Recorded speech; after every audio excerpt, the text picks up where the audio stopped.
इस वक्त आप आराम से बैठकर इस वीडियो को देख रहे हैं, मगर मैं आपको कहूँ, आज जिस जगह पर आप अभी बैठे हो वो जमीन आज से करोड़ों साल पहले 8,500 डिग्री के तापमान से उबल रही थी, या जिस जगह पर आप बैठे हैं वो जगह लाखों सालों तक बर्फ से ढकी हुई थी। ये दोनों बातें सच हैं। इस 15 मिनट की वीडियो के अंदर आप पृथ्वी के 450 करोड़ साल के सफर को देखने वाले हैं। जिस जगह आज हमारा सौरमंडल है, वहाँ विभिन्न प्रकार की गैस और धूल के बादल हुआ करते थे। वैज्ञानिकों के मुताबिक इन धूल के बादलों से दूर एक तारा हुआ करता था।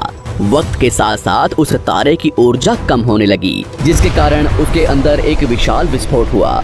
विस्फोट की वजह से अंतरिक्ष की ये धूल एक दूसरे से दबने लगी। इस दौरान बादलों में स्थित धूल के कण दबाव और गर्मी के कारण बड़े उल्कापिंड और पत्थरों में परिवर्तित हो चुके थे, और इसी दबाव की वजह से इन बादलों में स्थित रेडियो एक्टिव पदार्थ ने ग्रेविटी का निर्माण किया। इस ग्रेविटी के कारण बीच में हाइड्रोजन और हीलियम इकट्ठा होने लगे। बीच के इस भयंकर दबाव के कारण एक विशाल विस्फोट हुआ, और इसी विस्फोट के कारण हमारे सूरज का जन्म हुआ। अंतरिक्ष में फैले एस्टेरॉयड यानी क्षुद्र ग्रहों में भारी वजन की वजह से सूरज के करीब आकर सूरज की परिक्रमा करने लगे। धीरे धीरे इन्हीं एस्टेरॉयड में भारी टकराव हुआ, जिसके फलस्वरूप मरकरी, विनस, अर्थ और मार्स जैसे ग्रहों का निर्माण हुआ। वैज्ञानिकों के मुताबिक उस वक्त पृथ्वी और मार्स यानी मंगल ग्रह के बीच थिया नामक ग्रह सूरज की परिक्रमा किया करता था। पृथ्वी पर ग्रेविटी होने की वजह से सूरज की परिक्रमा करने वाले एस्टेरॉयड अब पृथ्वी की परिक्रमा करने लगे, और धीरे धीरे करोड़ों सालों तक ये पृथ्वी पर गिरते रहे। और ऐसी ही घटना हमारे पड़ोसी ग्रह थिया पर भी हो रही थी, जिसके कारण थिया पृथ्वी के और करीब आने लगा और आकर पृथ्वी से टकराया। इस भयंकर टकराव की वजह से पृथ्वी के हिस्से कणों के रूप में अंतरिक्ष में फैल गए और एक रिंग्स की तरह पृथ्वी की परिक्रमा करने लगे।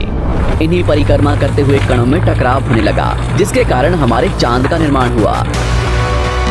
उस वक्त पृथ्वी पर सिर्फ एक ही समुद्र हुआ करता था, और वो था 1900 डिग्री सेल्सियस की तापमान पर उबलते हुए लावे का।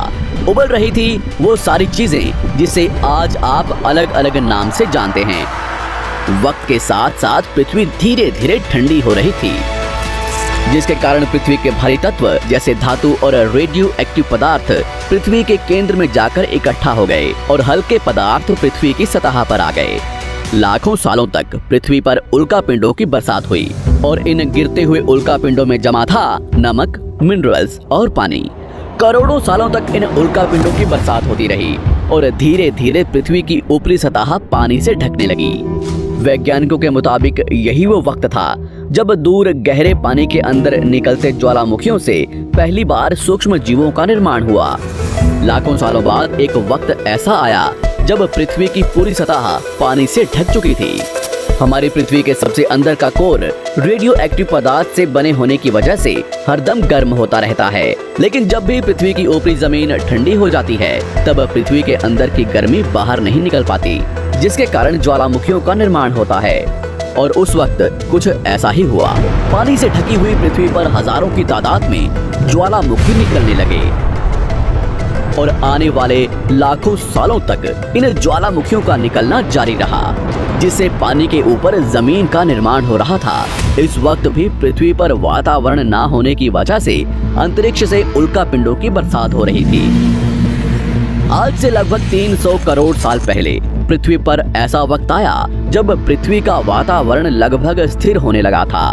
ज्वालामुखी निकलने धीरे हो गए थे, और पृथ्वी का एक दिन 12 घंटे का हुआ करता था। साल बीतते गए, और धीरे धीरे ये सूक्ष्म जीव विकसित होते गए और समूह में रहने लगे। आज से लगभग 250 करोड़ साल पहले पहली बार पृथ्वी पर ऐसे जीवों का निर्माण हुआ जो जीने के लिए ये पानी के अंदर के मिनरल्स यानी खनिज पदार्थ और धूप का इस्तेमाल करते थे, और मल त्याग के रूप में ऑक्सीजन बाहर निकालते थे। इस वक्त तक पृथ्वी पर ज्यादातर ज्वालामुखी निकलने बंद हो चुके थे, और इन माइक्रोबैक्टीरिया की वजह से वातावरण में ऑक्सीजन की मात्रा बढ़ रही थी। वातावरण में ऑक्सीजन बढ़ने की वजह से पृथ्वी का वायुमंडल बनना शुरू हुआ, और आने वाले हजारों सालों तक वातावरण में ऑक्सीजन की मात्रा बढ़ती रही। जिसकी वजह से पृथ्वी के ज्यादातर हिस्सों में ये सूक्ष्म जीव फैल गए। हजारों सालों बाद एक वक्त ऐसा आया जब पृथ्वी में ज्यादा ऑक्सीजन बढ़ने के कारण ये सूक्ष्म जीव मरने शुरू हो गए। उस वक्त तक पृथ्वी का वातावरण ठंडा होने के साथ साथ ऑक्सीजन से भी भर चुका था, जिसके कारण जमीन और वातावरण में स्थित आयरन यानी लोहे के मिनरल्स पानी में स्थित ऑक्सीजन से रिएक्ट होने लगे। और एक वक्त ऐसा आया जब पृथ्वी की जमीन आज के मार्स के जैसे लाल हो चुकी थी।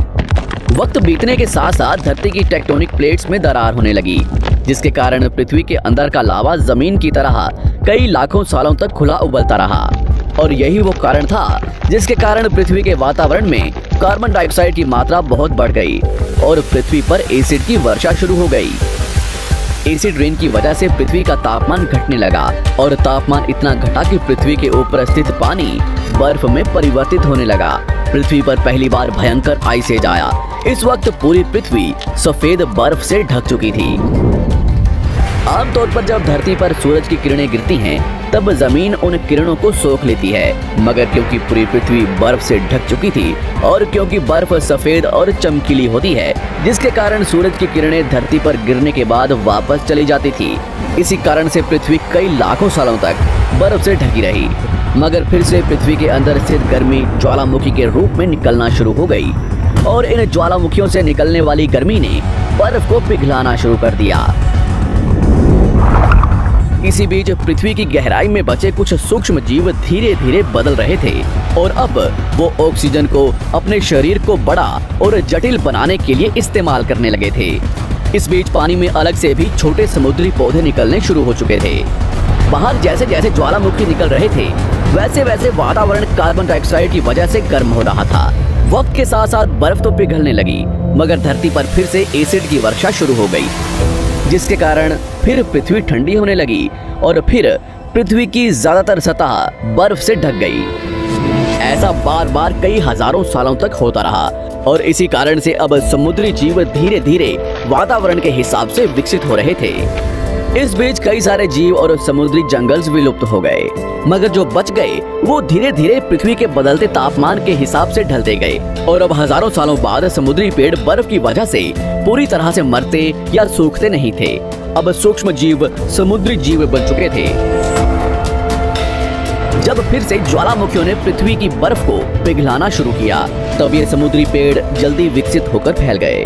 धीरे धीरे वातावरण में ऑक्सीजन की मात्रा बढ़ने लगी और पृथ्वी पर होने वाली एसिड की वर्षा कम होने लगी। वातावरण में ऑक्सीजन आने की वजह से पृथ्वी की ओजोन लेयर्स मोटी होने लगी और आज से लगभग 47 करोड़ साल पहले पृथ्वी की ऊपरी सतह पर पहली बार मोसोस नामक प्लांट उगना शुरू हुआ।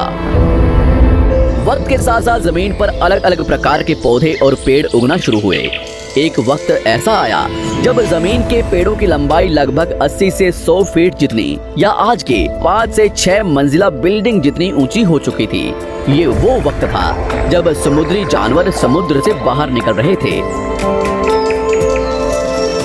और जमीनी जानवरों में परिवर्तित हो रहे थे। धरती की ज्यादातर जमीन एक जगह इकट्ठी हो चुकी थी, जिसे आज हम पैंजिया महाद्वीप के नाम से जानते हैं। पृथ्वी का वातावरण और तापमान लगभग स्थिर हो चुका था और अब करीब 21 से 23 घंटे का दिन हुआ करता था। अब समुद्री जीव पानी से बाहर रहने लगे थे और वातावरण के हिसाब से उनके शरीर का रंग रूप बदल रहा था। धीरे धीरे ये जमीनी जानवर डायनासोर्स में परिवर्तित हो गए। जिन डायनासोर्स ने पेड़ पौधे खाने शुरू कर दिए, उनका शरीर लंबा और विशाल रूप से विकसित होने लगा। कुछ डायनासोर्स शिकार किया करते थे, जिसके कारण वे छोटे और तेज होते चले गए।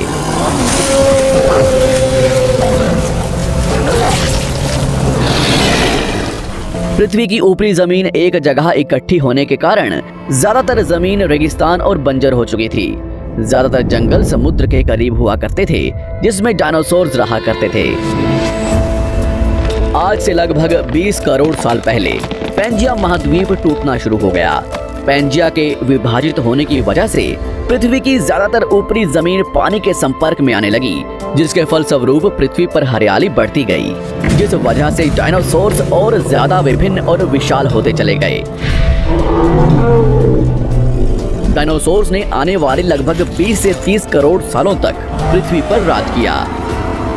उस वक्त डायनासोर्स समुद्र से लेकर जमीन और आसमान तक पूरी पृथ्वी पर राज किया करते थे।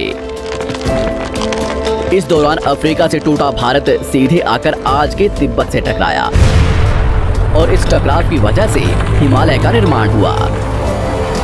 आज से लगभग 6.5 करोड़ साल पहले पृथ्वी की तरफ आज के माउंट एवरेस्ट से भी बड़ा लगभग 4.5 लाख करोड़ किलो जितना वजनिया उल्कापिंड लगभग 80,000 किलोमीटर प्रति घंटे की स्पीड से पृथ्वी की तरफ आ रहा था। पृथ्वी की सतह को छूते ही उसमें भयंकर आग लगी और वो जलते हुए सीधा पृथ्वी से टकराया। इस टकराव से निकलने वाली ऊर्जा आज के 10 करोड़ परमाणु बम एक साथ फटने के बराबर थी। जहां ये उल्कापिंड गिरा, वहां के जानवर और पेड़ तुरंत भाप बनकर जल गए। गिरते ही पृथ्वी पर पूरी तरह धूल फैलने लगी। समुद्र में भयंकर बाढ़ आने लगी। भूकंप और आग ने पृथ्वी को जलाना शुरू कर दिया। कुछ ही घंटों में पूरी पृथ्वी के वातावरण में हानिकारक गैस और धूल की वजह से पृथ्वी नर्क हो चुकी थी। डायनासोर्स, घुटन, आग और भूखमरी से पूरी तरह विलुप्त हो गए। इस वक्त हमारे पूर्वज जमीन के अंदर रहा करते थे, जिसके कारण वो इस विशाल प्रलय से बच गए। पृथ्वी का वातावरण पूरी तरह से काला और अंधेरा हो चुका था, जिससे धूप भी जमीन तक नहीं पहुंच पा रही थी। पृथ्वी के पेड़ और ज्यादातर जानवर विलुप्त हो गए। वातावरण में धूल और हानिकारक गैस के कारण पृथ्वी पर फिर से एसिड की वर्षा शुरू हो गई और फिर पृथ्वी ठंडी होकर बर्फ से ढक गई। लेकिन इस बार पृथ्वी की बर्फ लाखों सालों तक नहीं जमी रही और 80 से 90 हजार साल बाद ये बर्फ पिघलनी शुरू हो गई। जैसे ही धरती पर वातावरण फिर से पहले जैसा होने लगा, वैसे ही ये छोटे जीव जमीन से बाहर आना शुरू हो गए। उस वक्त पृथ्वी की बर्फ पिघलनी शुरू ही हुई थी, जिसके कारण अफ्रीका में घने ठंडे जंगल हुआ करते थे और इसी बीच ये जमीनी जीव बंदरों में परिवर्तित हुए। मगर जैसे जैसे पृथ्वी गर्म होने लगी, वैसे वैसे अफ्रीका के ये जंगल सूखने लगे। जंगल की चीजें खाने वाले बंदरों को खाने की कमी होने लगी। खाने की तलाश में इन बंदरों ने अपने पैरों पर चलना शुरू कर दिया, जिससे उन्हें दूसरे जानवरों के शिकार करने में मदद मिलती थी। धीरे धीरे बंदर एप्स यानी वानर में परिवर्तित हुए। खाने की तलाश में ये एप्स पृथ्वी के दूसरे हिस्सों में फैलने लगे और धीरे धीरे उनके शरीर का रंग रूप वहाँ के मौसम के हिसाब से बदलता गया।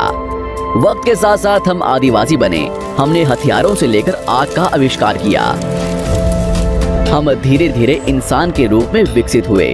हमने धर्म से लेकर परिवार, भाषा और संस्कृति का निर्माण किया और वक्त के साथ साथ हम विकसित होते चले गए और आज हम इस पृथ्वी की सबसे विकसित प्रजाति बन चुके हैं। पृथ्वी को आज के जैसे बनने में लगभग 450 करोड़ साल का वक्त लगा है और हमें एक छोटे जमीन में रहने वाले जानवर से इंसान बनने में कई लाखों सालों का। मगर हमने इन 100 सालों में जितना पृथ्वी को गंदा और तबाह किया है, उतना आज तक किसी भी प्रजाति ने नहीं किया होगा।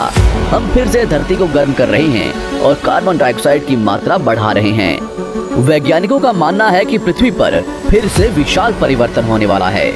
भविष्य में पृथ्वी कैसी होगी, जानेंगे हमारी अगली वीडियो में।